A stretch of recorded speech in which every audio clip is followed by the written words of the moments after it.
En Europe, toutes les heures se suivent et se ressemblent, sauf deux.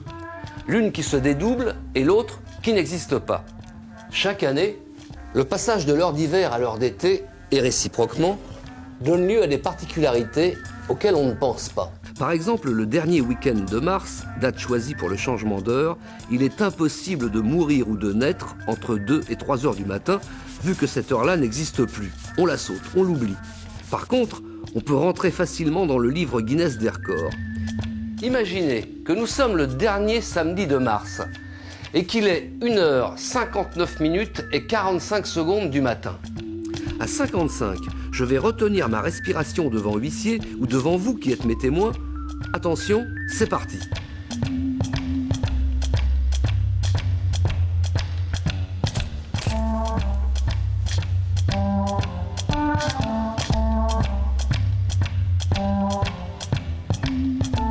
Je note l'heure à laquelle j'ai arrêté mon apnée et l'on pourrait écrire dans le livre des records que devant huissier et témoin, j'ai arrêté de respirer entre 1h59 55 secondes et 3h 0 minutes 05 secondes.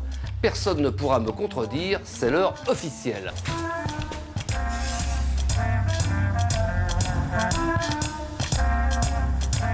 L'inverse a des effets plus bizarres encore. Imaginez une femme qui accouche de jumeaux le dernier samedi d'octobre, la nuit du passage de l'heure d'été à l'heure d'hiver.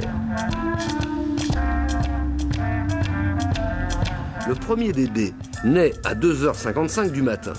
10 minutes après, son frère arrive, à 3h05. Mais, entre-temps, on a changé d'heure.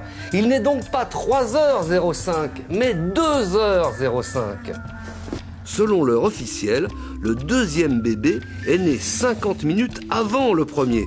Autrement dit, le premier-né, qui est biologiquement l'aîné, le plus vieux des deux jumeaux, est officiellement plus jeune que son cadet de 50 minutes.